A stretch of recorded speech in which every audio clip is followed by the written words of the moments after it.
अब सवाल ये पैदा होता है कि बेसिकली ये क्रिटिसिज्म किया क्यों जाता है, ये क्यों जो है ये क्रिटिसिज्म होती है लोगों की तरफ से, और इसके साथ साथ पॉलिटिकल जो पार्टीज़ होती हैं वो भी जो है क्रिटिसिज्म कर रही होती हैं। इसकी सबसे बड़ी जो वजूहात है वो 3 बड़ी वजूहात हैं, और अगर उन 3 बड़ी वजूहात को अगर हम लोग ठीक कर लेते हैं तो फिर हो सकता है कि ये चीज़ें जो हैं जो हमें सिचुएशन देखनी पड़ती है शायद जो है वो हमें आगे ना देखनी पड़े। एक तो नंबर 1 उसमें ये है कि ये जो सिलेक्शन जो प्रोसीजर होता है, केयर टेकर जो प्राइम मिनिस्टर होता है पाकिस्तान के अंदर, ये हमेशा मुख्तलिफ पॉलिटिकल पार्टीज़ और स्टेक होल्डर्स जो हैं वो उसको क्रिटिसाइज़ करते हैं। अब इसमें नंबर 1 चीज़ वो ये है कि लेक ऑफ ट्रांसपेरेंसी ना होने की वजह से जो है ये पहला सवाल जो है वो उठ खड़ा हो जाता है कि भाई ट्रांसपेरेंट इलेक्शन नहीं हो रहे। ट्रांसपेरेंसी यहीं से जो है ना वो मसला क्रिएट होना शुरू होता है कि भाई ये जो इंटरिम जो गवर्नमेंट है, ये जो केयर टेकर गवर्नमेंट है, वो इसमें इन्वॉल्व है। हम ये सुनते रहते हैं ये चीज़ें। तो उसमें ये है कि जो करंट जो प्रोसेस है for selecting the caretaker prime minister, ये इट इज़ नॉट ट्रांसपेरेंट। इसमें क्लियर क्राइटेरिया फॉर सिलेक्शन ना होने की वजह से जो है ये मसाइल जो है वो हमें देखने को मिलते हैं। इसमें सबसे पहले ये भी होता है कि ये जो प्रोसेस जो है ये एक बिल्कुल इसके ऊपर कंसर्न्स हैं कि ये एक ओपन टू मैनिपुलेशन इसके अंदर होती है, पॉलिटिकल इंटरफेरेंस होती है, और बज़ाहिर अगर रूल्स एंड रेगुलेशंस को अगर देखा जाए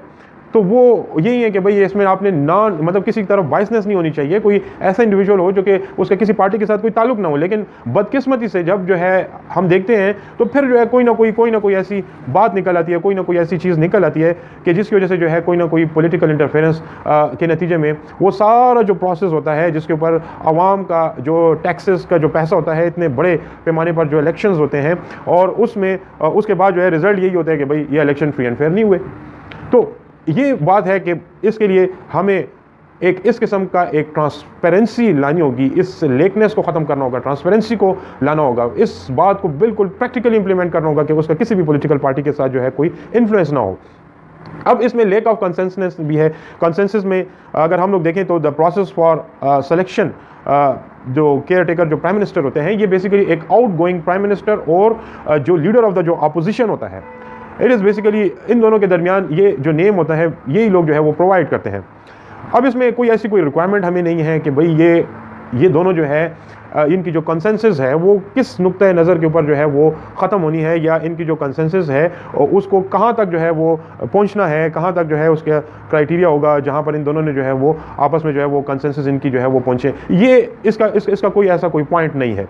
और उसमें फिर जो है वो यही होता है कि इसमें पॉलिटिकल मैनूवरिंग और फिर मैनिपुलेशन और यही चीज़ें जो हैं वो फिर सामने आना शुरू हो जाती हैं। तो कंसेंसस, लेक ऑफ कंसेंसस है, इसके ऊपर जो है वो तवज्जो देनी चाहिए। और इसके साथ साथ इसमें एक और बड़ा जो मसला जो आता है केयर टेकर गवर्नमेंट में, वो बायस अपॉइंटमेंट होती हैं। देखिए ज़्यादातर जो क्रिटिसिज्म जो है वो अगर हम लोग देखें तो वो यही होता है कि उसमें जो भी शख्स मुंतखब किया जाता है, जो लीडर ऑफ द अपोजिशन होता है हो या फिर जो सिटिंग प्राइम मिनिस्टर हो, तो वो उनकी कोशिश यही होती है कि अपनी तरफ से जो है वो कोई ना कोई ऐसा कोई बंदा हो, ये जो है वो आ जाए, या वो अपने 2-4 नाम अपने वो दूसरे 2-4 नाम अपने दे देते हैं। लेकिन उसमें फिर जो है ये पॉलिटिकल बाइसनेस होने की वजह से फिर क्रिटिसिज्म का जो है वो शिकार हो जाते हैं। और उसमें वही बात के जो सबसे जो इम्पॉर्टेंट बात है वो क्वालिफिकेशन है और न्यूट्रलिटी, इसको नहीं देखा जाता, जिसकी वजह से जो है फिर हमें वही चीज़ें सुनने को मिलती हैं। और इसमें ये भी जो है मे नॉट भी अगर कोई ऐसा एक बंदा अगर आ जाए और जिसकी जो है थोड़ी बहुत भी अगर पॉलिटिकल कोई इन्फ्लुएंस हो या तो वो फिर किस तरह फ्री एंड फेयर इलेक्शन करवा सकेगा, ये भी एक सवालिया निशान है। तो ये 3 चीज़ें हैं। और इसके साथ साथ एक और उसमें जो बड़ा इंपॉर्टेंट वो ये है कि इसमें limited role of the parliament. The current जो प्रोसेस है ये it is basically not involve like the parliamentarians इसमें हो या पार्लियामेंट के अंदर जो है वो इसको इन्वॉल्व हो, यानी limited role of the parliament. ये जो करंट जो प्रोसेस है ये basically does not involve the parliament in the selection of the caretaker prime minister. तो ये एक डेमोक्रेटिक डेफिसिट भी इसको हम लोग कह सकते हैं। तो ये चीज़ें जो है अगर हम इनको बेहतर कर लेते हैं,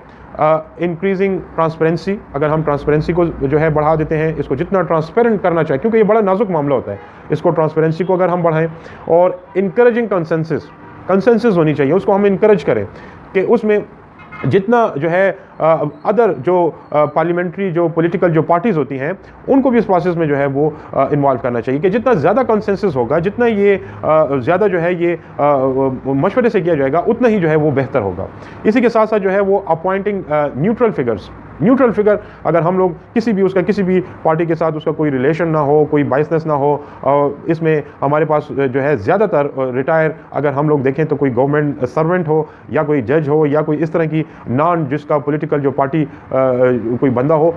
प्रेफर उसको करना चाहिए। तब जो है ये हमारी जो मसले हैं उसके ऊपर कुछ ना। इसके अलावा इन्वॉल्वमेंट ऑफ द पार्लियामेंट, ये मैं पहले भी कह चुका हूँ कि इसमें पार्लियामेंट्री जो कमेटी होती है कुड बी फॉर्म टू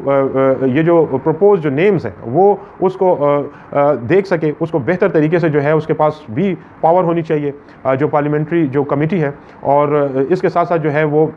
अपने सलाह मशवरा करने के बाद जो है ये फाइनल रिकमेंडेशन जो है वो प्रेसिडेंट को जो है वो भेजें। तो ये कुछ इस किस्म की चीज़ें हैं। अगर हम लोग देखें तो अगर इनको बेहतर किया जाए तो हम कह सकते हैं कि भाई आने वाला जो इलेक्शन है वो बेहतर तरीके से या एक अच्छे अंदाज में जो है वो इलेक्शन हो सकते हैं। और अगर इन चीज़ों को अगर नहीं देखें तो हम फिर वही जो कब हिस्ट्री आप उठा के देख लें और यही चीज़ें चलती हुई आ रही हैं और आज तक जो है वो, और ये ऐसा ही सिलसिला रहा तो ये इलेक्शन, आने वाले इलेक्शन या इसके बाद जब भी इलेक्शन तब भी जो है यही चीज़ रहेगी। तो बात यह है कि हमें अब बदलना होगा, अब ऐसे स्टेप्स उठाने पड़ेंगे जिससे जो है हमने चेंज होना पड़ेगा और पूरी दुनिया को जो है वो दिखाना होगा और पूरी दुनिया के साथ हमने मिलकर जो है वो चलना होगा। और तब